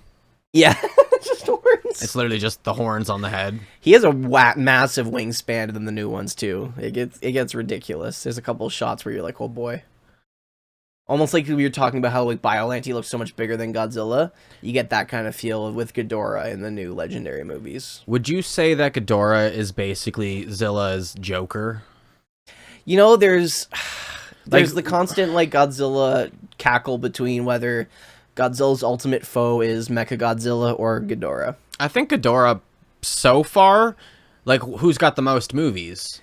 But that's what I'm saying. The later Heisei movies in the Millennium series especially, Mechagodzilla gets like 3 films. Oh, damn. Okay, yeah. I don't know that one yet, so I do enjoy both, and I could see why Mechagodzilla, because clearly it's a space titanium version of Zilla. Like, yeah. But if you're not going to count, not a ripoff, but, the same Zilla, basically, I would do Ghidorah. Yeah, I would say equally Ghidorah is still his main antagonist, because even there's some moments where, like, Mechagodzilla isn't necessarily the bad guy, while, like, Ghidorah is always the bad guy, except for GMK, but that movie is just ungodly amazing. I'd say Ghidorah is basically the Joker, and then, like, either Two-Face or Riddler would be the Mechagodzilla. We're equally as villainous, or the Harley Quinn of the series. Just give Mechagodzilla, like, a nice booty and some tit shots. Giant hammer. A mallet. That's so funny, actually. No. I would say, actually, like, a good comparison is, like, Mechagodzilla is, like, Bane. Yeah. And the King Ghidorah is, like, Joker, if we were making Batman comparisons, just because... And then any Bane alien race would Godzilla, be the right? Poison Ivy. Yeah. We're comparing the Rogues Gallery with Batman. Another smart one, if you're comparing it to different things, Spider-Man's universe, like King Ghidorah is the Green Goblin and Mechagodzilla is Doc Ock. Yeah, and that's exactly what I was thinking. Like, go. equally on par, but it's not the Joker kind of moment. Or, it's not exactly Green Goblin. I don't know, what do you guys think? If you're listening right now, who do you think's Godzilla's ultimate menace? Like, his ultimate, like, enemy? Would you say Mechagodzilla or King Ghidorah, or do you have someone else in mind? If so, reach out to us or leave it below in the comments, because we'd like to see your opinion as well. I got a good comparison on that one. You said that Ghidorah would have been the Green Goblin. What's his son? Green Goblin's son. It's like the Green Surfer or something. The Hobgoblin. That would be Mechagodzilla. So they're like, basically the same, but they're not. Yeah. See, she's like, I like it here only because you're here. She's flirting with him hard. I literally heard, I like it here because of here. And I was like, okay. I thought you were going to say, I like it here because you're hard. That too. So there we go. Emmy goes back to the future. I like it here because here. So what is she doing, though? I wonder. Because now Godzilla's still alive and destroying everything, right? So now we go back to how the movie started. And now we find out that that was actually Emmy in the beginning. Hell yeah. Now they show her face. Because she's seen it. Yeah. But now we get to see what happens after this.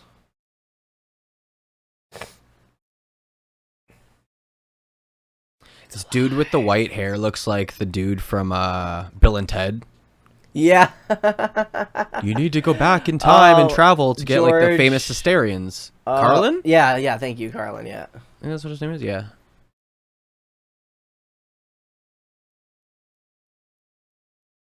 Yeah, George Carlin. And that was a 90s movie too, wasn't it? Yep.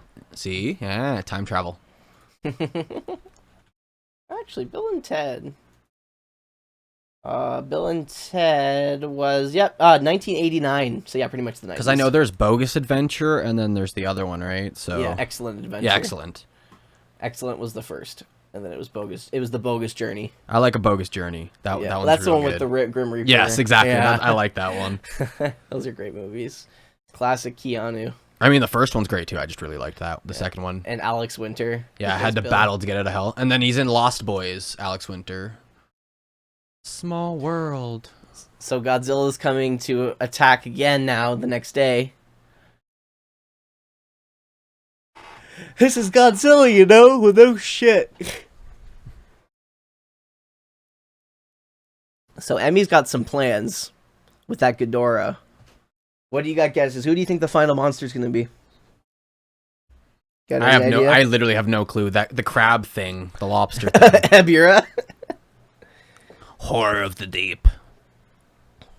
It's gonna be Bruce, which is Lucas's dog. Don't you find it ironic that they originally came back to stop Godzilla from becoming, you know, what he is, so that way they could convince them to make King Ghidorah to destroy Japan, and then because of what they did, what was their fear is becoming their revolution, like they're becoming reality. Like they feared Godzilla destroying everything, and he originally wasn't going to. But because of what they did, now Godzilla's destroying their. They legitimately set themselves up for failure, and it was super all their own fault on that one.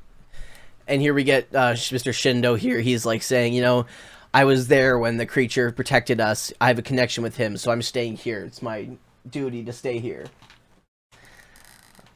I don't think it's going to turn out good for you, sir.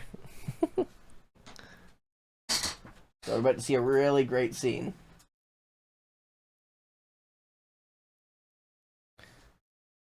Because Godzilla's on a rampage, and he's about to... It's like a really great scene. It speaks a lot of volumes in the film, and it's oddly debated a lot through fans. So we get Mr. Shindo walking up, and he makes eye contact with Godzilla, and there's this beautiful music playing, and you think they're going to have some sort of connection with each other. Like it's some great moment, and he nods to him like he understands. And it's almost like they have a connection, and you think for a second that like maybe he recognizes him, but this is not the same Godzilla, ladies and gentlemen. So there's this really emotional scene where they both like look in each other's eyes. Flashbacks to the Godzillasaur. I don't think Godzilla's having any of that.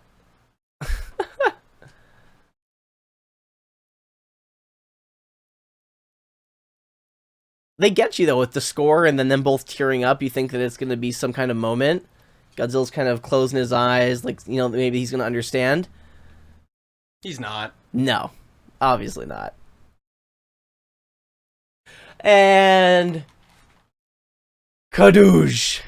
Thanks for saving us, though. Boom! Thanks for saving me. Kills him instantly and destroys the entire building. And Mr. Shindo is no more. Fitting way to go out. I mean, he came back from Invasion of Astro Monster and to be destroyed by Godzilla. To have a cool personal relationship with him. He probably loved it. He always gets destroyed by Godzilla. It's romantic and wholesome. Not anymore. Sorry, bud. Oh, yeah. Oh, yeah. Is he dead? Oh, yeah. What's your definition of dead? Completely obliterated? See that ash down there? That's probably him. Yeah. I assume the atomic blast or whatever would just vaporize basically anything at that point. What we need right now is a hero monster to help. It's Mothra. Is it, though? I don't know. I'll give you a hint. Emmy is going to come back and save the day. It's Mothra. Mothra from the future? Maybe. Martha. Martha! Martha. Save Martha! Martha the Moth. A little Batman versus Superman joke for you. There's only one thing that can... And it's ironic, we're talking about, you know, who's Godzilla's true nemesis. You know, is it King Ghidorah or is it Mechagodzilla? Well, I would say, what if it was both? And that's kind of where I was like, we're comparing it to Spider-Man. I'm like, the Green Goblin, but what's his son that basically like tried to get revenge, but basically the same thing? Oh, that's a cool shot. Godzilla sticking his foot through the windows and everything collapsing. I assume that's miniature with puppet work. Yeah. Just like, you know, hands and some feet. Mecha King Ghidorah. I'm in. So we were debating, what about Mechagodzilla and King Ghidorah as one? Okay, so this is Godzilla's... Yeah. like, you know, Joker. There you go. This is literally both of what we just said together. So literally, Emmy took the one-headed Ghidorah from the future, and they cybernetically built enhancements to control it. They rebuilt the center head to control the other heads and to control the whole thing. And she's piloting it like a fucking Megazord. Damn, they had VR then too? And, like, it's funny because, you know, this movie wasn't released till 98 North America. Yet in 91, they started making toys, obviously, and those toys got brought over. So I remember having, like, Mecha Ghidorah figures as a kid and being like, what the hell is this even from? Because we never got to see this movie. I like that. Badass. Yeah. I like how they show him off, too, with all his He shots. straight up looks like a Yu-Gi-Oh card. Yep. Awesome. So this suit is completely not no one in the suit. It's all puppeted. It looks really good. Which is ironic because it's a human inside controlling it. But yeah, no one's in the suit controlling it. So awesome. Emmy's a badass. Okay. Her and M11. Okay. Look at its targeting system. Here we go. I love how precise the aiming is on her computer, and then it cuts to the head and it's all wonky. There's no way it's that accurate. I think the head's just constantly always moving. Yeah, well, because it's puppetry, right? They can't really get it to keep an exact spot. They're just trying to make it look alive. And they probably added in all the Thick beam blasts afterwards. Now he goes to destroy the middle head. It's not going to work this time, bro. You gotta destroy the right and the left. Oh, he's doing a number on him, though. So remember, I was like, this draws parallels to one more kind of American movie. Yeah. This reminds me a lot of the ending of Aliens, when Ripley gets in the mech to fight the alien queen. Yeah. That's kind of what this reminds me a lot of. And when we see kind of what Mecha Ghidorah can do, it only further proves that. It would have been funny if Godzilla actually had the mech suit. That's funny. The yellow one with the claws. Aha! I love the mech. See, this is what makes this movie great, though. The Mecha Ghidorah design, this is why I didn't want to spoil it. It really makes the movie what it is. It's so cool. It's such a cool monster, and it literally just owns Godzilla. It's awesome. I think this one's a lot better, too, because he is a space monster, so space titanium.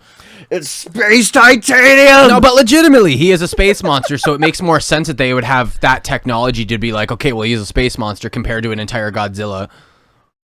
To me, this seems more logical. Yeah. This is just awesome. But maybe in the timeline, this would be pre-Mechagodzilla, so... Oh, Godzilla falls through the building here and just takes out those guys. What Evicted! Do we do? Run, you fool!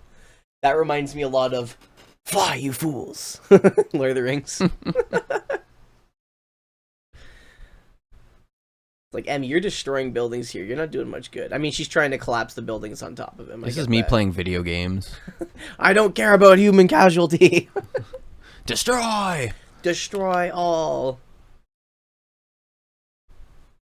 Don't tell me what to do. Yeah, Emmy's like, don't tell me what to do. I'm flying a giant robotic Ghidorah. You can't tell me I will shit. turn this head around. I will turn these heads around. No, just the middle one. That's all you need. Oh. This is how you end a movie. 5 minutes left and we have this epic battle. Hell yeah. Because this is obvious. Like, if you said, you know, who would win in a fight, Ghidorah or Godzilla? You'd be like, oh, Godzilla.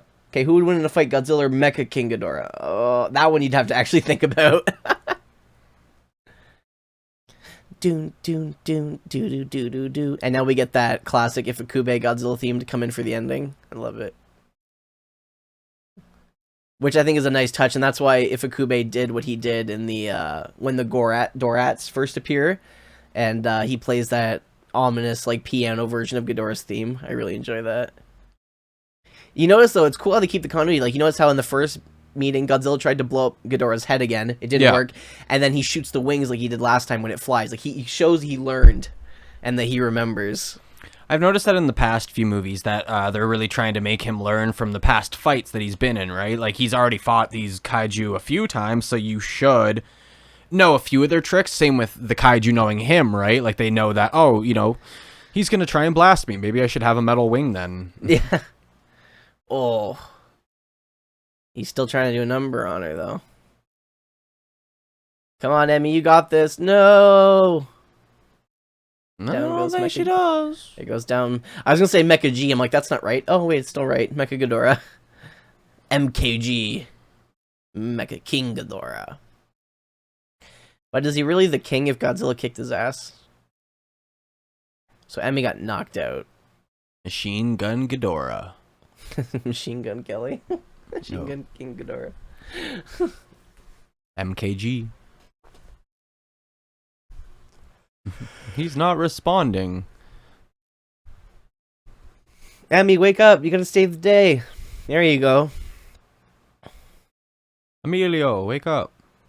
Here we go. And here we get the really cool weapon that Mecha King Ghidorah has. It's secret weapon, if you will. The mouth thing. Some pretty cool shit, actually. So the sides open up and it shoots cables that like grab onto him.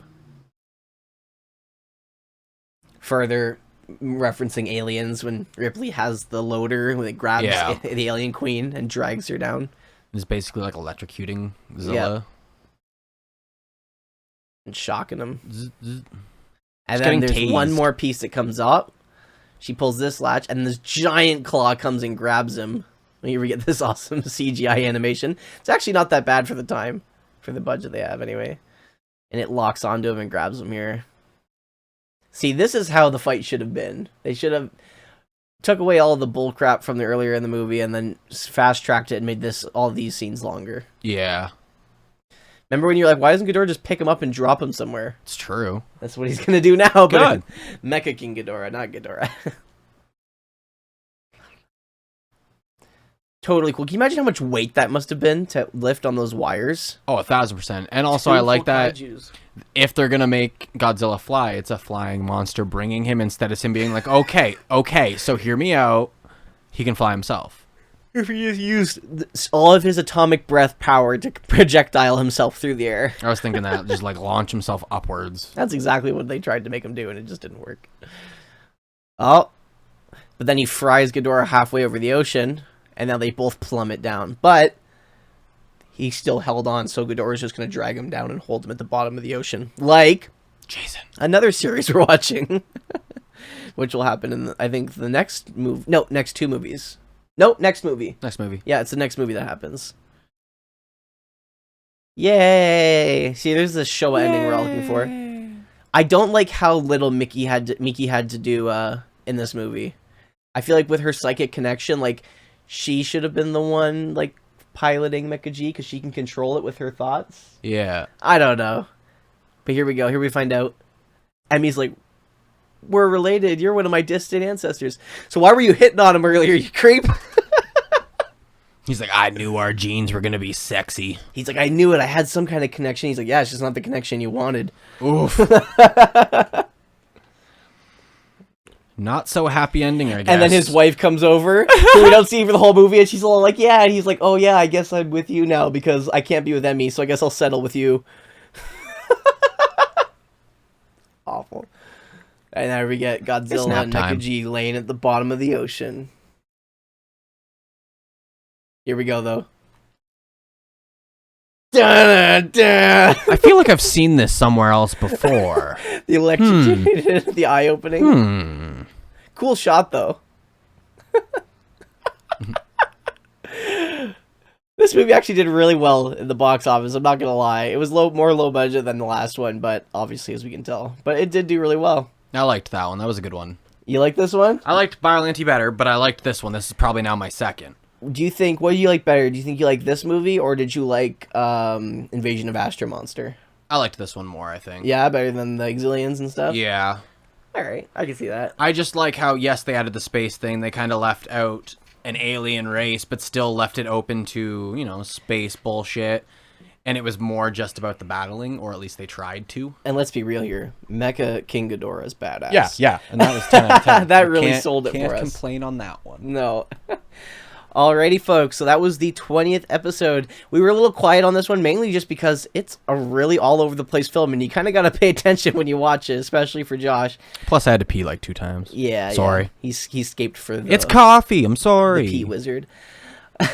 That being said, folks, what do you like? Do you think this is the best rendition of Ghidorah that we've seen so far? We'd love to hear your opinions down in the comments, or you can contact us personally. You can always add us at Twitter at KillerKaijuCast, or, you know, just leave a comment on our Facebook page or below if you're watching on YouTube. As always, guys, if you'd like to be on the show or you have a movie recommendation that you'd like to see us do, and even if you'd like to be on it for that show, you can always reach out to us. Again, comment below or personally reach out to us at our Gmail account, killerkaijupodcast@gmail.com. The next movie we'll be tackling is a bonus episode. We'll be tackling another Friday movie. But Godzilla-wise, the next one we'll be tackling, we plan on having a guest for. It's Godzilla versus Mothra, or as we know it here in North America, Godzilla and Mothra, the battle for Earth. Yay. It's a good one. I'm actually Mothra. excited for that one. We get a good one, we get a good one, we get a meh one, and then we get the best one. And that's not debatable. It's the best. If you're a Godzilla fan and it's not in your top 5 films, there's something wrong with you. So we'll definitely enjoy it. I can't wait to get to it.